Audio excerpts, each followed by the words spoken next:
1979 का वो साल जब एक किसान को अपने खेत में कुछ ऐसा मिला जिसने उसकी ही नहीं बल्कि पूरे एरिया की किस्मत बदल दी। पता है क्यों? क्योंकि जिन खेतों से कभी वह अपनी फैमिली का पेट भी नहीं भर पाता था, आज उससे लाखों लोगों का रोजगार जुड़ गया था। हालांकि शुरुआत तो बहुत इंस्पायरिंग थी, मगर धीरे धीरे लालच बढ़ा और इंसान पागल होने लगे, जिसका अंदाजा आप इस बात से लगा सकते हो कि यहाँ लोग चींटियों के झुंड की तरह काम में लगे रहते थे, वो भी बिना किसी सैलरी के। मगर सवाल यह है कि किसान को अपने खेत से मिला क्या था, और ऐसा कौन सा काम था जिसमें लोग बिना सैलरी के भी काम करने को तैयार थे। यकीन मानिए, ये कहानी सुनकर आपके रोंगटे खड़े हो जाएंगे और आप सोचने पर मजबूर हो जाओगे कि लालच इंसान से क्या क्या करवा सकता है। मगर उसके लिए आपको हमारी वीडियो को एंड तक देखना होगा। तो चलिए डिटेल में जानते हैं। ये कहानी है एक सोने की खदान की, जो कहने को सोने की खदान थी, मगर यहाँ केवल भूख और अराजकता ही नजर आती थी। पता है क्यों? वह ऐसा इसलिए क्योंकि सोने के लालच ने इंसानों को मानसिक रूप से इतना गुलाम बना दिया था कि यहाँ काम करने वाले लोगों ने अपनी जिंदगी के कुछ साल नहीं बल्कि पूरी जिंदगी इस खदान में झोंक डाली। ना तो उनके लिए अपने परिवार की सुध थी और ना ही दुनियादारी से कोई मतलब था। वे दिन रात गोल्ड की खोज में पागल होते रहते। यकीन मानिए, यह एक ऐसी जगह थी जिस पर यकीन कर पाना भी मुश्किल था, और इसका नाम था सेरा पेलादा गोल्ड माइन। सेरा पेलादा गोल्ड माइन की बात की जाए तो यह ब्राजील के अमेज़न जंगल में लोकेटेड एक बदनाम गोल्ड की खान थी, जो 1980 के दशक में सोने की खोज के कारण दुनिया की most dangerous and unsanitary mines में से एक बन गई थी। वैसे गोल्ड का नाम सुनते ही जहन में KGF मूवी आ जाती है, जिसमें वहां काम करने वाले वर्कर्स की दुर्दशा दिखाई गई थी। कुछ ऐसा ही हाल इस जगह का भी था, मगर अफसोस यहाँ यश जैसा कोई हीरो कभी एंट्री नहीं कर सका और लोगों ने अपनी पूरी जिंदगी यहीं बर्बाद कर दी। वैसे अगर सेरा पेलादा गोल्ड माइन की बात की जाए तो इसकी खोज एक किसान ने की थी। दरअसल 1979 में ब्राजील के एक सामान्य से गांव में एक किसान अपने खेत में जुताई कर रहा था, तभी उसे सोने के कुछ पार्टिकल्स प्राप्त हुए। अगर इस किसान की बात की जाए तो ये यहाँ खेती करने वाला पहला इंसान नहीं था, बल्कि ना जाने इसकी कितनी जनरेशंस यहाँ खेती कर रही थी। मगर अफसोस, आज तक किसी को भी इसके नीचे दबे इस प्रीसियस मेटल के बारे में पता नहीं था, क्योंकि वे केवल जानवरों की मदद से हल चलाकर ही खेती करते आए थे। लेकिन 1950 के बाद ब्राजील में एग्रीकल्चरल रिवॉल्यूशन हुई और ट्रैक्टर्स एंड अदर मशीन्स का इस्तेमाल बढ़ने लगा, जिससे खेतों की गहरी जुताई पॉसिबल हो पाई। और इसी जुताई के दौरान किसान के हाथ सोना लग गया। जब उसने और गहराई से खुदाई की तो पता चला कि यह केवल कुछ कण नहीं बल्कि पूरा का पूरा खजाना है। अगर इस किसान की बात की जाए तो उसका नाम जेनेशियो फेरेइरा दा सिल्वा था। पहले तो उसे लगा कि यह खबर बाहर नहीं जानी चाहिए, मगर ऐसी बातें छिपती कहाँ हैं। जल्दी यह खबर सरकार तक पहुंच गई और पूरे ब्राजील में फैल गई। जब जांच शुरू हुई तो पता चला कि केवल उस किसान के खेत में ही नहीं बल्कि आसपास के दूसरे किसानों की जमीन में भी सोने की मौजूदगी थी। यानी यह पूरा इलाका एक विशाल सोने की खदान थी। बस फिर क्या था, यहाँ बड़े बड़े उद्योगपति की एंट्री हुई, जिन्होंने किसानों को पैसों का लालच देकर उनकी सारी जमीन खरीद ली, और ऐसे इस सोने की खदान की शुरुआत हुई। यही वो समय था जब सब कुछ बदल गया। जहाँ चारों ओर हरियाली थी, पक्षियों की चहचहाट थी, वहां अब इंसानों की भारी भीड़ थी। और आप जानकर हैरान रह जाएंगे कि यहाँ काम करने वाले मजदूरों की कोई सैलरी नहीं होती थी। क्या?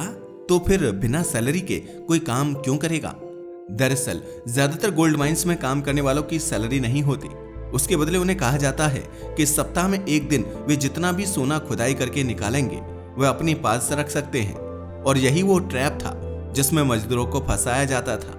इस लालच में मजदूर सप्ताह के 7 दिन बहुत मेहनत से काम करते थे, क्योंकि उन्हें उम्मीद रहती थी कि जितना अधिक वे खुदाई करेंगे उतना अधिक सोना वे अपने साथ ले जा सकेंगे। इस तरह इंसान एक चलता फिरता रोबोट बन जाता है, जिससे केवल और केवल सोने से मतलब होता है। और यह एक दिन के सोने का लालच ही श्रमिकों को ज्यादा मेहनत करने के लिए उकसाता था, जिसकी वजह से सभी लोग अधिक से अधिक सोना खोजना चाहते थे ताकि वे ज्यादा सोना लेकर अमीर बन सकें। वैसे ऑफिशियली इस सोने की खदान की शुरुआत 1982 में हुई थी। उद्योगपति ज्यादा से ज्यादा लोगों को यहाँ काम पर लगाना चाहते थे, क्योंकि जितने ज्यादा लोग काम करेंगे उतना अधिक सोना निकलेगा और मालिकों को उतना ही ज्यादा फायदा होगा। उन्हें किसी को सैलरी तो देनी नहीं थी, तो उन्हें किसी चीज की परवाह भी नहीं थी। धीरे धीरे श्रमिकों की संख्या बढ़ती चली गई और यह खदान बहुत बड़े इलाके में फैल गई। सोने की खदान के लिए मिट्टी में विस्फोट कर उसे गिराया जाने लगा। दिन रात लोग मिट्टी छानकर सोने की खोज में जुटे रहते। हर किसी को खजाने में से अपना हिस्सा चाहिए था ताकि वे अपनी पीढ़ियों की गरीबी मिटा सकें। मगर आप तो जानते ही हैं कि लालच का कोई अंत नहीं होता। धीरे धीरे यह खदान इतनी पॉपुलर हो गई कि दुनिया भर से लोग यहाँ पहुंचने लगे।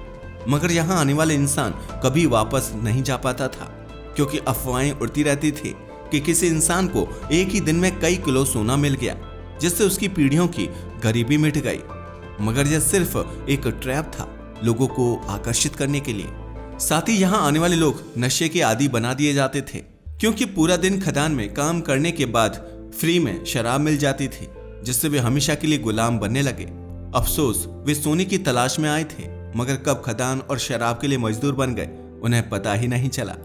एंड क्योंकि यह सोने की खदान थी, लोहे की नहीं, इसलिए एक दिन में एक इंसान मुश्किल से इतना ही सोना खोज पाता था कि उसकी एक दिन की दिहाड़ी भी पूरी नहीं हो पाती थी। मगर फिर भी उन्हें लालच रहता था कि शायद अगले दिन कुछ बड़ा हाथ लग सकता है। लेकिन यह काम बहुत मुश्किल था, क्योंकि सेरा पेलादा एक हॉट एंड ह्यूमिड प्लेस था, जहां काम करने में भारी मात्रा में पसीना बहाना पड़ता था। खदान के अंदर जाकर बोरियों में मिट्टी भर भर कर बाहर लाना पड़ता था। अब आप खुद सोच कर देखिए, नमी वाली मिट्टी को बोरी में भरकर कंधे पर लादकर मजदूर जब ऊपर चढ़ते थे तो उन पर कितना दबाव पड़ता होगा। यही नहीं, बारिश के मौसम में हालात और भी बुरे हो जाते थे, क्योंकि फिसलन बढ़ जाती थी, जिससे न जाने कितने लोगों के हाथ पैर टूट गए और कई ने अपनी जान तक गंवा दी। साथ ही यहाँ सोने के लालच की वजह से लोग एक दूसरे के दुश्मन बन चुके थे।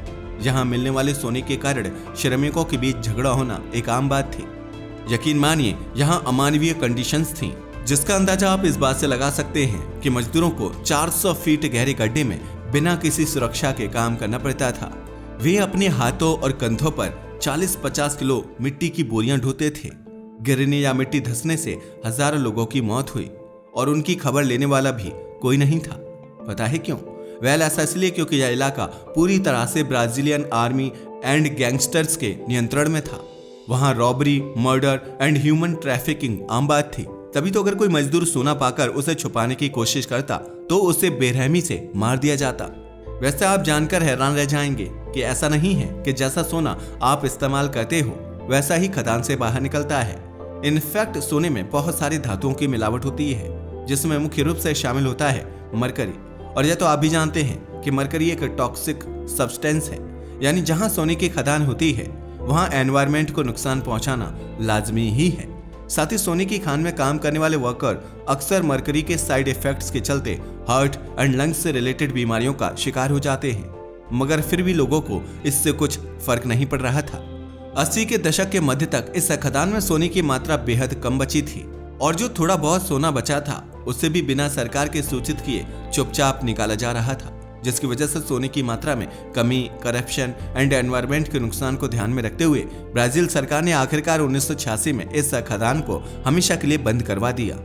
एक्चुअल में ब्राजील सरकार ने 1986 में जब इस खदान को बंद किया तो बचा हुआ सोना बड़ी कंपनियों को सौंप दिया था, जिसकी वजह से गरीब मजदूर खाली हाथ लौट गए।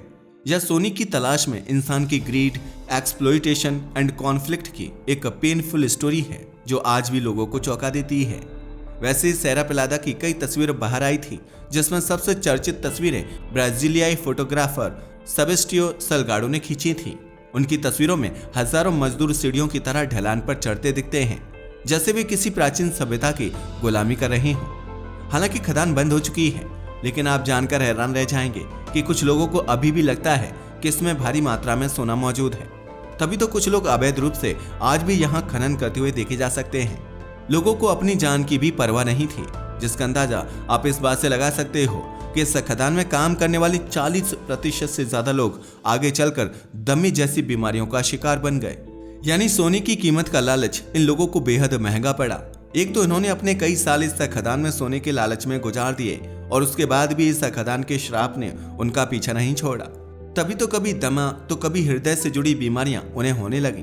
तो यह थी कहानी एक ऐसी गोल्ड माइन की, जिसके लालच ने इंसानों को इस कदर पागल बना दिया कि उन्हें अपनी जान की भी परवाह नहीं रही। वैसे आपका इस बारे में क्या ख्याल है? अपनी राय को हमें कमेंट करके बताना ना भूलिएगा। साथ ही अगर आपको हमारी वीडियो पसंद आए तो इसे लाइक करें और हमारे चैनल को सब्सक्राइब करें। धन्यवाद।